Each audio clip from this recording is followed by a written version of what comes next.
Good morning વિદ્યાર્થી મિત્રો, શ્રદ્ધા એજ્યુકેશન ઓનલાઈન લેક્ચરમાં આપનું હાર્દિક સ્વાગત છે. આજે આપણે ધોરણ 11 વિષય અર્થશાસ્ત્ર જેમાં આપણે છઠ્ઠા ટોપિકની વાત કરવાની છે.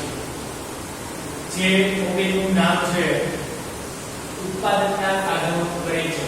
પહેલા તો ઉત્પાદનના સાધનો, તો આગળના જે કાંઈ પણ આપણે ટોપિક જોયા, કિંમત, મૂલ્ય, વસ્તુ, સેવા, સંપત્તિ, કલ્યાણ, તો એમાં જે કાંઈ પણ આપણે બાબતો જોઈ, હકીકતમાં વસ્તુ સેવાની જે બાબતો, સંપત્તિની જે ઇન્ડિપેન્ડન્ટની બાબતો, કલ્યાણની બાબતો, તો એમાં ઉત્પાદન કાર્ય છે જોડાયેલું. વસ્તુ છે, વસ્તુનું આપણે ઉત્પાદન કરવું જોશે ને, ઉત્પાદન કરવાના જે સાધનોની જરૂરિયાત રહેશે. હવે કોઈ પણ ધંધાકીય એકમની સ્થાપના થાય છે, તો એ ધંધાકીય એકમની શરૂઆત એ વ્યક્તિ પોતે જે જગ્યા ઉપર પોતે નક્કી કરે, તો એ જગ્યા પસંદ કરે એટલે જમીન, ભૂમિ, જમીનની જરૂરિયાત પડવાની છે. એ જમીન એ ખરીદી અને એના ઉપર કે પોતે આખે આખું કારખાનું જે તૈયાર કરે છે અથવા તો ઇન્ડસ્ટ્રી જેવી તૈયાર કરે છે, પછી એમાં કામ કરનાર વ્યક્તિની જરૂરિયાત પડશે. તો કામ કરનારા કામદારની જરૂરિયાત, કારણ કે તો જ ઉત્પાદન થઈ શકશે, એટલે તો ઉત્પાદન થવાનું નથી. પછી ભલે કે ઇલેક્ટ્રોનિક જે કાંઈ ઓટોમેટિક સાધનો લાવી અને સ્થાપે અને ઉત્પાદન કાર્ય જે શરૂઆત કરે, પણ એ સાધનો લાવવા માટે મૂડીની જરૂરિયાત પડશે. કામદારો માટે કામ કરશે તો મૂડી આપવી, એટલે કે પૈસા ખર્ચવા પડશે. કામદારો લઈ એવા રો મટીરીયલ માર્કેટમાં ખરીદવા જશે તો એને નાણાંની જરૂરિયાત પડશે. જે મૂડી નાણું જે કાંઈ કરે એ સાધન. ચોથું, એને સંચાલન કરવાનું કામ, એના ઉપર કોઈ દેખરેખ, એનું સંચાલન કરનાર, અને જે આખું વ્યવસ્થિત એડમિનિસ્ટ્રેશન અને ઓર્ગેનાઇઝેશન વ્યવસ્થા તંત્રની જે જરૂરિયાત પૂરી પાડે, તો એમાંનો એક નિયોજક, જેને આપણે પ્રવર્તક એટલે સ્થાપના કરનાર પણ કહી શકીએ. તો આ જે ઉત્પાદનના સાધનો, જે કાંઈ પણ 4 સાધન, એ સાધનોમાં જે પ્રથમ જે ઉત્પાદનની બાબત સાથે જે જોડાયેલી વિગતો છે એ જોઈએ, પછી એના સાધનોનો પરિચય મેળવીશું. તો કે માણસ અમર્યાદિત જરૂરિયાતો ધરાવે છે. આ જરૂરિયાતોની પૂર્તિ માટે વસ્તુઓ અને સેવાઓનું ઉત્પાદન કરવામાં આવે છે. માનવીની જરૂરિયાત સંતોષી શકે તે રીતે વસ્તુ કે સેવાને ઉપયોગી સ્વરૂપ આપવામાં આવે તે ઉત્પાદન છે. તો માણસ પોતે આપણી જરૂરિયાતો અમર્યાદિત છે, કે આપણે વસ્તુની જરૂરિયાત છે તે ઉત્પાદન તો કરવું પડશે ને. ઉત્પાદન ન થાય તો વસ્તુ આપણા સુધી પહોંચી શકે નહીં, અને કાયમ ને કાયમ આપણી જરૂરિયાતો વધતી જાય. તો એના માટે જે કાંઈ પણ સાદી રીતના કહીએ તો પુષ્ટિગુણનું સર્જન, જે કાંઈ પણ દાખલા તરીકે લાકડાની ખુરશીનું સ્વરૂપ બદલવાથી તેમાં ઉપયોગિતાનો ગુણ ઉમેરાય છે, અને આ પ્રક્રિયાને ઉત્પાદન કહે. પુષ્ટિગુણના સર્જનની પ્રક્રિયા જે મદદરૂપ થાય તે બાબતને સાધન કહે છે. પેલા લાકડામાંથી ફર્નિચર તૈયાર કર્યું, જે ઉત્પાદન થયું. આપણે નવું લાકડું લઈ આવીએ, આપણે ઘરે રાખી દઈએ તો કાંઈ સુશોભિત બાબત આવે, અને બેન્ચ, ખુરશી, ટેબલ અથવા તો આપણે ફર્નિચર તૈયાર કરીએ છીએ. તો એ ફર્નિચરનું સ્વરૂપ આપ્યું કેના દ્વારા? તો એ સાધન, જે કાંઈ પણ એના ઉપર પ્રોસેસ કરવામાં આવી, આપણા માટે શું બને? સાધન. તો એ જ ઉત્પાદનના સાધનો અહીંયા જોવાના છે, કે માણસ પોતાની જે કાંઈ જરૂરિયાત છે એમાંથી કઈ રીતના એ પોતે સંતોષી શકે, એમાંથી એને સંતોષ કઈ રીતના પ્રાપ્ત થાય. વસ્તુનું ઉત્પાદન કરીને આપી દીધું, પણ એમાંથી જો જરૂરિયાત એની છે એ તો સંતોષ આવી જોઈએ. દૃષ્ટિકોણનો સર્જન છે, દૃષ્ટિકોણનો જે સંતોષ છે એ પણ એની સાથે રહેશે. સાથે સાથે તો કે સ્થળ બદલાતા સ્વરૂપ બદલાય, સમય બદલાય, વસ્તુની દૃષ્ટિકોણના અને ઉપયોગિતાના ગુણમાં વધારો થાય છે. આ પ્રક્રિયાને ઉત્પાદન પ્રક્રિયા કહે છે. આ પ્રક્રિયામાં મદદ કરનારી બાબતોને સાધનો કહે છે. કે આપણી પાસે જે વસ્તુ છે એ વસ્તુ આપણા એરિયામાં અથવા આપણા રાજ્યમાં નથી બનતી, પણ તે છતાંય આપણને મળે છે. તો એ જ્યાંથી ઉત્પાદન થયું છે, તો કે સ્થળ, સમય, આપણે ઉદાહરણ આપીએ શેરડીનું ઉત્પાદન, જે કાંઈ પણ સમયગાળો છે ભૌગોલિક રીતે શેરડી ત્યારે ઉત્પાદન થાય, પણ આપણે 12 મણ 365 દિવસ ખાંડ અને ગોળ પ્રાપ્ત કરીએ છીએ. તો જે ઉત્પાદન થયું એને સંગ્રહ કરીને ક્યાંક રાખ્યું. સમયની સાથે આપણે જરૂરિયાત પડી ત્યારે ઉત્પાદન આપણી પ્રોવાઈડ આપણે આવી તો એ શું સમય દૃષ્ટિ સ્થળમાં ઉત્પાદન કોઈ દૂરની જગ્યાએ થાય છે પણ વેચાણ તો આપણા ઘરની બાજુમાં માર્કેટમાં જ કરવામાં આવે છે જે સ્થળે તમે વસ્તુ માંગો તે સ્થળે તમને વસ્તુ મળે છે તો આ સમય શક્તિ અને જે કાંઈ પણ સ્થળના દૃષ્ટિકોણનું સર્જન કરવા માટે જે કાંઈ પણ સાધનો જરૂરી છે તેને ઉત્પાદનના સાધનો તરીકે ઓળખવામાં આવે છે એટલે આજે આપણે ટોપિકમાં જોવાના છે ઉત્પાદનના ચાર સાધનો કે હકીકતમાં એ સાધનો દ્વારા અર્થતંત્રમાં જે કાંઈ આપણે સંકલ્પનાઓ સમજીએ છીએ એમાંની જે બાબતો તો હકીકતમાં જે ઉત્પાદન કાર્ય હાથ ધરવામાં આવે છે અથવા જે ઉત્પાદન થાય છે તેમાં સાધનોની મહત્વતા શું એ સાધનોની રિક્વાયરમેન્ટ શું એ સાધનોની શા માટે ઉપયોગિતા તરીકે ઉત્પાદનના સાધન તરીકે સ્વીકારેલા કારણ કે જો આ ચાર સાધનો અથવા ઉત્પાદનના સાધનો ન હોય તો આપણે જે સમયે જે સ્થળે જે કાંઈ પણ કાર્ય માટે વસ્તુની જરૂરિયાત રહેશે કારણ કે આપણી બધાની જે કાંઈ પણ જરૂરિયાતો છે એ અમર્યાદિત છે વિશાળ સમાપ્ત નથી થતું કાયમની માટે સવારે ઉઠીએ ત્યારે કંઈક બીજી વસ્તુની જે આપણે રિક્વાયરમેન્ટ કરીએ એ રિક્વાયરમેન્ટને સંતોષવા માટે આપણે સાધનોની જરૂરિયાત પડે અને સાધન હશે તો જ આપણે એની આપણી જરૂરિયાત સંતોષી શકીએ નહીંતર સંતોષી શકતા નથી તો હવે આપણે જોઈએ ઉત્પાદનના સાધનોનો પરિચય એમાં પ્રથમ જે બાબત છે ઉત્પાદનના સાધનોની તો કે જમીન આના વગર કાર્ય થઈ શકે નહીં તમારી જે રિલાયન્સ કંપની હોય ટાટા આરએસવી કંપની એ પહેલા જોયું શું જમીન કારણ કે જમીન ઉપર જે કાંઈ પણ પૃથ્વી પર જમીન છે ત્યાં તક કાર્ય કરી શકવાના આકાશનો જે કાર્ય થવાનો છે ઇન્ડસ્ટ્રી વીજળી થવાની ઉત્પાદનનું પ્રથમ અને મહત્વનું જો સાધન હોય કે જમીન છે એમાં જોઈએ આપણે સમજીએ કે સામાન્ય વ્યવહારમાં જમીન એટલે પૃથ્વી ઉપરની સપાટી જેના પર માણસ વસવાટ કરે છે આપણે બધા જ પૃથ્વી લોકમાં જમીન ઉપર વસવાટ કરીએ સામાન્ય તેનાથી આપણે પરિચિત છે કે આ પ્રમાણે જમીનની જરૂરિયાત છે પણ અર્થશાસ્ત્રમાં જમીનનો વિસ્તૃત અર્થ છે અહીંયા જે કાંઈ પણ બાબતો આવશે ને એ આપણી સાથે જોડાયેલી છે પણ એને કઈ રીતે સમજવાની બાબત છે અર્થશાસ્ત્ર આપે કે જમીનનું મૂલ્ય આપણે જોઈ લઈએ અત્યારે માર્કેટમાં કે જમીન જે રોડ ટચ અથવા જે કાંઈ પણ અમુક સ્થળની નજીક આવેલી એની કિંમતો કઈ રીતના વધેલી અમુક જગ્યાઓ પર જ્યાં જમીનનું કંઈ મહત્વ નથી તો એ અર્થશાસ્ત્ર સાથે જોડાયેલી બાબત છે કે ભાઈ એક જગ્યા ઉપર જે કાંઈની કિંમત છે ઘણી બધી વધારે છે બીજી જગ્યા ઉપર એની કોઈ જાતની કિંમત નથી તો અહીંયા અર્થશાસ્ત્રની બાબત છે જમીન ઉપર આધારિત જે કાંઈ પણ અર્થ જે કાંઈ અલગ આપે છે પ્રોફેસર માર્શલના મતે મનુષ્યના ઉત્પાદનના મદદરૂપ થતા કુદરતી પરિબળો જમીન છે અને આ પરિબળ અથવા જમીન છે એ કુદરતી પરિબળ છે માનવ નિર્મિત નથી આના ઉપર આપણે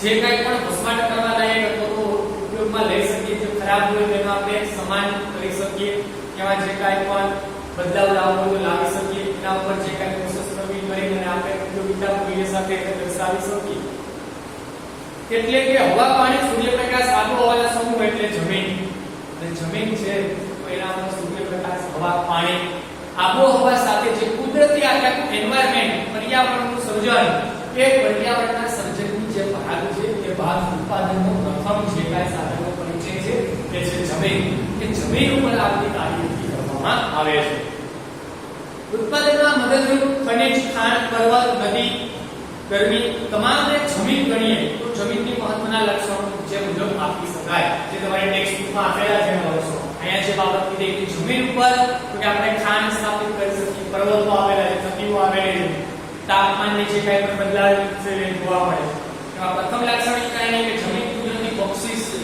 કુદરત તરફથી મળેલું જમીનની પાસું હોય કુદરતી બક્ષિસ એ તમારા કે મારા દ્વારા બનાવેલું નથી જમીનનો કુલ પુરવઠો સ્થિર અને આ જે પૃથ્વી ઉપર જે કાંઈ પણ ભાગ પડેલો છે જમીનનો એ કેવો સ્થિર એમાં આપણે વધઘટ કરી શકીએ નહીં ખરાબ જમીન હશે તેનો ઉપયોગ પડી તો છે તો સ્થિર જે જમીનનો ટુકડો મળેલો છે કેવો છે સ્થિર એમાં કોઈ જાતનો બદલાવ નથી લાવી શકતા કોઈ જાતનો ફેરફાર નથી કરી શકતા એમાં વધઘટ કરી શકતા નથી જમીન ભૌગોલિક રીતે અગતિશીલ છે આ છે જે બીજી જગ્યાએ ટ્રાન્સફર ન કરી શકાય હા અત્યારે 21મી સદીમાં અલગ અલગ જે કાંઈ પણ મકાન કે મંદિર હોય જો કોઈ એવી યોજનામાં ઘડતર રૂપ હોય તો એને જગ્યાએ બીજી સ્થળાંતર પણ ઓછા અંતરમાં વધારે ગતિશીલ નથી સમજાય છે આપણે અહીંથી અમેરિકા જવું તો જમીન લઈને જઈશું આપણે ફક્ત ફ્લાઇટમાં જઈ શકીએ અહીંથી જગ્યા ખરીદી શકીએ, પણ આ જમીન આપણે અમેરિકા લઈ જવી શક્ય નથી.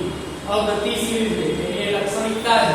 અર્થતંત્ર માટે જે સમજો કે જમીન આપણે જોઈએ સામાન્ય અર્થ, પણ અહીંયા કેટલી બાબતો આપેલી, એક તો સ્થિર છે, બીજી અગતિશીલ છે. એનામાં જે કાંઈ પણ ગતિપણાની જે વધારો છે જોવા મળતો નથી. તેની પ્રવૃત્તિ જુદી જુદી હોય, જે તમે લોકો આગળના અભ્યાસમાં જોયા હશે, આગળ જે સ્ટાન્ડર્ડમાં ભણ્યા છો એમાં કે જમીનની ફળદ્રુપતા કોઈ જગ્યાએ અથવા તો એક સેન્ટર પૂરતી સીમિત નથી.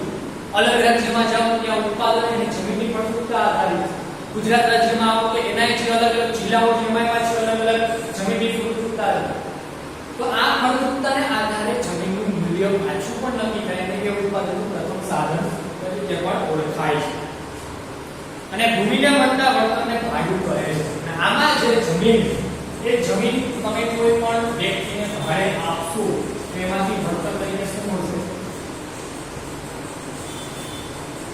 ભાડું આપણે વળતર તરીકે મળે છે, એમાંથી આપણે પૈસા મેળવીએ છીએ.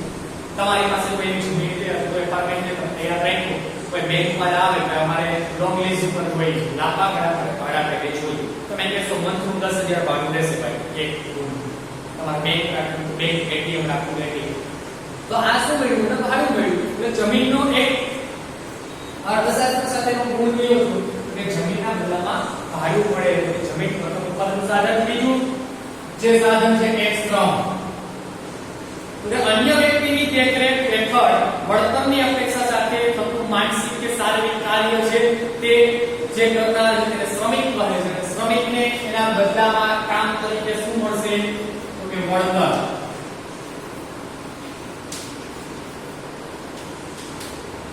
જમીનના બદલામાં ભાડું. શ્રમિક જે બીજી આપણા ઉત્પાદનના સાધન તરીકે કોઈની દેખરેખ હેઠળ રહી અને તમે શારીરિક કે માનસિક રીતે કાર્ય કરો છો એને શ્રમિક કહે છે. અને શ્રમિક પોતાનું જે કામ પૂર્ણ કરશે ત્યારે શું મળશે? એને વળતર મળે છે. એટલે કે પૈસા જ મળે છે. ભાડું પૈસા પણ અલગ અલગ નામ છે. અર્થશાસ્ત્ર સાથે જોડાયેલી બાબતો એટલા માટે જે કાંઈ પણ પ્રયોજન હોય તે જોવા પડે.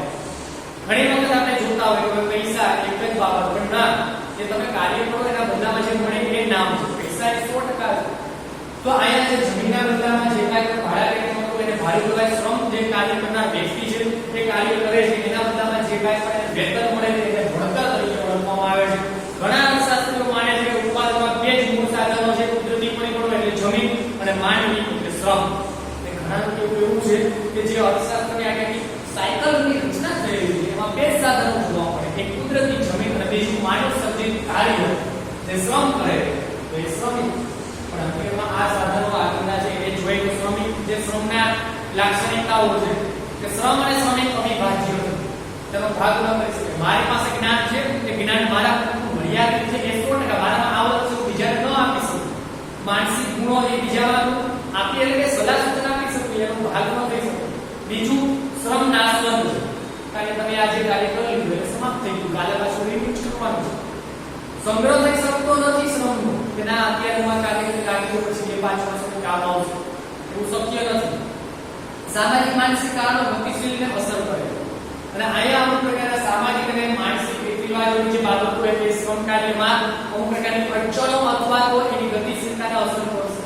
પહેલા આપણા દેશમાં એની માનસિકતા દરિયો ઓળંગીને ન જઈ શકાય. પાપ દેશ, અર્થશાસ્ત્ર સાથે કોઈ બાબતો નથી. અત્યારે આપણે બધા જાય છે વિદેશમાં, કોઈ એવું નથી.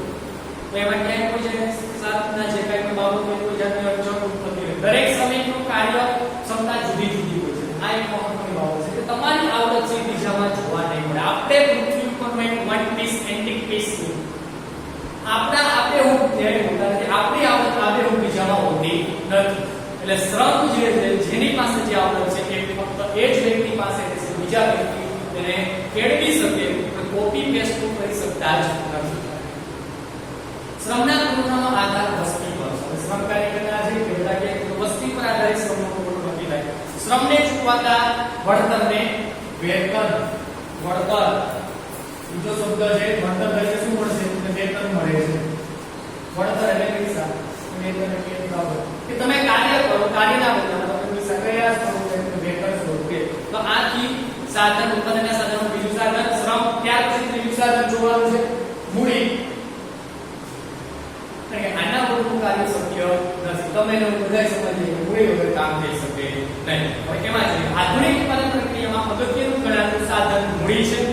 મૂડી છે શ્રમ અને જમીન એ કુદરતી સર્જન છે, જ્યારે મૂડી માનવ સર્જિત ઉત્પાદનનું સાધન છે. શ્રમ કે આપણો જન્મ એ કુદરતી નથી, જમીન આપણે આ જ્યારે મૂડી છે એ માનવ સર્જિત સાધન આપણા વ્યવહારને સાચવવા માટેની બાબત છે, આપણા વ્યવહારને જાળવવા માટેની બાબત છે, અને જેને આધારે આપણે ભૌતિક વસ્તુઓ જે ઉત્પાદનમાં મદદરૂપ કરે છે. મૂડી છે તો આપણો ધંધો, વ્યવસાય, શ્રમ, જે રોજગારી એ ઉત્પાદનના કાર્ય માટે જરૂરી અલગ અલગ વસ્તુઓ ઉત્પાદન કરે. ભૌતિક વસ્તુઓ ઉત્પાદનનું જે પાસું છે એ જોવા મળે. જો મૂડી ન હોય તો આપણે ઉદ્યોગ ન સ્થાપી શકીએ, ન તો આપણે ઉત્પાદન કરી શકીએ. મૂડીનું ઉત્પાદનના ઉત્પાદન સાધનો માનવ સાથે જે કાંઈ પણ ભૌતિક વસ્તુ ખરીદવા માટે ઉત્પાદન થાય છે અને તેમાં ઉત્પાદનમાં મદદ કરે. દાખલા તરીકે ટ્રેક્ટરનું ઉત્પાદન થયું છે અને હવે તે ખેતીના ઉત્પાદનનું કાર્ય કરે છે. મૂડી હતું તો ટ્રેક્ટર બન્યું. ટ્રેક્ટરનું ઉત્પાદનથી તો આપણે જમીન ખેડી શકીએ છીએ, અને જમીન ખેડી શકીએ તો જ આપણું ઉત્પાદન છે એ શક્ય બને છે. અને આના જે કાંઈ પણ બાબતો હશે કે જે કાર્ય કરીએ છીએ એ કાર્ય મૂડી તમે કોઈને આપશો તો ફ્રી ઓફ નહીં આપો, એના બદલામાં તમે વ્યાજ મેળવશો. મૂડીના બદલામાં શું મળે? આપણે કોઈને બેંકમાં કોઈ શું વ્યાજ મળે, એનો જે ઇન્ટરેસ્ટ રેટ નક્કી થયો તે કોઈને પૂછીને આપણે તો પણ વ્યાજ આપણે નક્કી કરેલું છે. સગા સંબંધો નથી આપતા, બાકી એનો વ્યવસાય ચાલે છે માર્કેટમાં. તો મૂડી છે એ ઉત્પાદનના સાધનો અને જે કાંઈ પણ ઉત્પાદનના માટે જરૂરી સાધનો તૈયાર કરવા માટે જરૂરી બને છે. તો મૂડી અને સંપત્તિ વચ્ચે પણ તફાવત છે, કારણ કે સંપત્તિ પણ ભૌતિક હોઈ શકે છે અને પણ બધી સંપત્તિ ઉત્પાદન પ્રક્રિયામાં સામેલ થતી નથી. સંપત્તિ આપણે જોયું કે આપણે જે ભૌતિક બાબતો બધી સંપત્તિ ઉત્પાદન પ્રક્રિયામાં જોવા નથી મળતી. ઉત્પાદન પ્રક્રિયામાં મૂડી સર્જન કરી શકે એની લાક્ષણિકતાઓ કે ઉત્પાદન માનવ સર્જિત સાધન તરીકે છે. અને આના જે મૂડી એ કોના દ્વારા સર્જન કરવામાં આવ્યું તો માનવ સર્જિત છે, કુદરતી પરિબળ નથી. સૌથી ગતિશીલ ઉત્પાદનનું સાધન અને મૂડી આપણે ગમે ત્યાં ટ્રાન્સફર કરી થઈ શકે. અત્યારનો જે ઓનલાઈન ટ્રાન્ઝેક્શન, મોબાઈલ એપ્લિકેશન હોય, લેપટોપ જે કાંઈ પણ તમે યુઝ કરો, ઘરે બેઠા તમારા એકાઉન્ટમાં પૈસા હોય, તમે કોઈ પણ દેશના ખૂણે બેઠા હો તો ત્યાં વેપાર કરી શકો. એટલે જો વધુમાં વધુ ગતિશીલતા હોય તો એ કેમાં છે? મૂડીના જે કાંઈ ઉત્પાદન ત્રીજું સાધન છે એ કોઈ પણ જગ્યાએ ટ્રાન્સફર થઈ શકે. અને અછત ધરાવતું સાધન બધા પાસે સરખા પ્રમાણમાં હોતું નથી, કારણ કે એ તો આપણી આવડત, શ્રમ શક્તિ, જે કાર્ય કરવાની ક્ષમતા એ પ્રમાણે આપણે આવક મળે છે. અને મૂડીમાં વળતર તરીકે શું મળશે? વ્યાજ પ્રાપ્ત થાય છે. તો આપણે કોઈને મૂડી આપીએ એના બદલામાં આપણે વ્યાજ મળે છે. તો આ થયું આપણું ત્રીજું સાધન ઉત્પાદન. ત્યાર પછી નિયોજક, ચોથું સાધન, જે ત્રણેય સાધનો ઉપર અંકુશ રાખે છે. તો ઉત્પાદનના સાધનોનું સંયોજન કરનાર નિયોજક છે. જો કે વ્યવસ્થાપક અને નિયોજક વચ્ચે તફાવત છે. વ્યવસ્થાપક એટલે મેનેજર, જે વેતનદાર કર્મચારી છે અને સાધનની વ્યવસ્થા કરે. ખાસ કરીને જો નિયોજક એટલે પ્રવર્તક, જે કાંઈ પણ સ્થાપના કરનાર છે. વ્યવસ્થાપક એટલે કે પ્રકારનો મેનેજર, એ તો આપણે ચૂંટીને રાખ્યો કે એટલે કે વસ્તુ તારે નિરીક્ષણ કરવાનું, પણ આપણે સ્થાપના આપણે કરી. ખુદ જે નિયોજક છે એટલે કે જે કાંઈ પણ સ્થાપના કરનાર છે, પ્રવર્તક છે, એને નિયોજક તરીકે ઓળખવામાં આવે છે. નિયોજક સ્વતંત્રપણે જોખમ ઉઠાવે છે અને તેનું વર્તન નિશ્ચિત નથી. અને આ જે કાંઈ પણ જમીન, મૂડી, શ્રમ, આ બધું જે કાંઈ પણ વ્યક્તિ લાવે એના બદલામાં એનું વેતન ફિક્સ નથી, વળતર ફિક્સ નથી, નફો ફિક્સ નથી. કારણ કે જોખમ ઉઠાવવાનું હોય, ક્યારે કેટલો પ્રોફિટ થશે નક્કી નથી. જમીન, મૂડી, શ્રમના સંયોજન દ્વારા ઉત્પાદન પ્રક્રિયા યોજીને તે આવક મેળવવાનો પ્રયત્ન કરે છે. જમીન, મૂડી, શ્રમની જે કાર્યવિધિ થાય છે ત્યાં ત્રણેયનું સંયોજન કરે છે અને એ સંયોજનના આધારે પોતે આવક મેળવવાનો પ્રયત્ન કરે છે. પોતાની ઉત્પાદકતા વધારીને પોતે ઉત્પાદન કરી શકે અને એમાંથી નફો મેળવી શકે એ બાબત છે. કે નિયોજન ઉત્પાદનના ત્રણેય સાધનોને નિશ્ચિત વળતર આપે છે અને તેનું વળતર નિશ્ચિત નથી.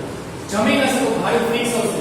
તમે જુઓ કોઈ ઓનર કંપનીના તમે જમીન ભાડે રાખી, ભાડું તમારું મંથનું ફિક્સ. શ્રમ કાર્ય માટે જે કાંઈ કર્મચારી રાખેલા છે તો વળતર ચૂકવવાનું વેતન ફિક્સ. બેંકમાંથી લોન લીધી હશે તો મંથનું વ્યાજ ફિક્સ. ત્રણેય જે કાંઈ આ નિયોજક છે, ત્રણેય સાધનોનું સંચાલન કરે છે, લાવે છે, એના ઉપર અંકુશ રાખે, વ્યવસ્થા તંત્ર ગોઠવે. એ ત્રણેયને ભાડું, વેતન અને જે વ્યાજ છે એ ફિક્સ ચૂકવે, પણ પોતાનું વળતર નિશ્ચિત નથી, પોતાનો જે કાંઈ પ્રોફિટ છે નક્કી નથી.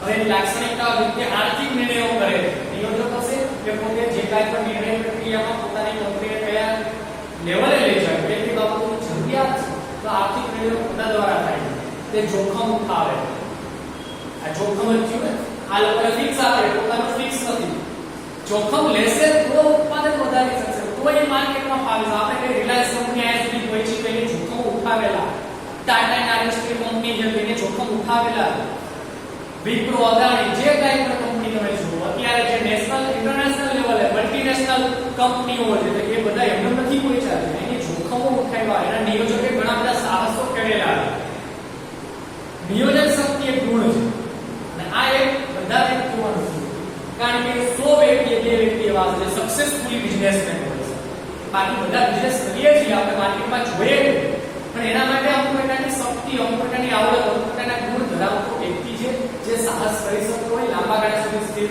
મગ્ન રહી શકે એ પ્રોફિટ કમાઈ શકે અને માર્કેટમાં કેટલું કંપનીનું જે લેવલ છે ઊંચું આવી શકે અને ત્યાર પછી લાસ્ટ લેવલ લાક્ષણિકતા એ કે વેતન તેને મળતા વળતરને નફો કહે છે અહીંયા જે કાંઈ પણ વળતર તરીકે મળશે નિયોજકને તે કેવું છે કે નફા તરીકે વર્તવામાં આવે છે આને પણ વળતર જ કહેવાય આને પણ વળતર કહેવાય આને પણ વળતર કહેવાય આ શબ્દ લઈ લો વળતર તરીકે તમને વેતન મળે તો આ પ્રમાણે જે કાંઈ પણ નિયોજક છે એ રીતે સાહસ કરે છે અનિશ્ચિતતા અને નફો કેટલો મળે એ ફિક્સ નથી કહેવાય શું તો એક નિયોજક એ પોતે જે કાંઈ સંચાલિત માર્કેટ રાખે છે એમાં નફો મળે છે તો આ જે આપણા ઉત્પાદનના સાધનો જે ચાર બાબતો હોય જમીન મૂડી શ્રમ અને નિયોજક જમીનના બદલામાં ભાડું શ્રમના બદલામાં વેતન મૂડીના બદલામાં વ્યાજ નિયોજકને વળતર તરીકે નફો મળે છે નફો કેવો હોય છે અનિશ્ચિત હોય છે એને પૈસા રોક્યાના કરતા 5 ગણો વધારે પણ મળી શકે અને એને પૈસા રોક્યાના કરતા 5% પ્રોફિટ ન મળી શકે ઘણી વખત અમુક પણ મળી શકે તો આ આપણી સંકલ્પનામાં જે મહત્વના મુદ્દા તરીકે છપ્પન ટોપિક ઉત્પાદનના સાધનો અને ઉત્પાદનના સાધનોનો પરિચય આ રીતના આપણે આપી શકીએ તો અહીંયા આપણા બીજા ચેપ્ટરમાં જે મૂળભૂત ખ્યાલની સંકલ્પનાઓમાં આ જે ઉત્પાદનના સાધનો જે ટોપિક છે એ સમાપ્ત થાય છે હજી પણ જે લોકોએ આપણી ચેનલ સબસ્ક્રાઇબ નથી કરી એ લોકો ચેનલ સબસ્ક્રાઇબ કરો અને જે સમયે જે લેક્ચર મૂકવામાં આવે છે ઉપર એનો અભ્યાસ કરો એનો ખાસ ઉપયોગ કરવો અને જે કાંઈ પણ લેક્ચર તમને જે ઉપર પડે ઘરે રહે કાર્ય પરિપૂર્ણ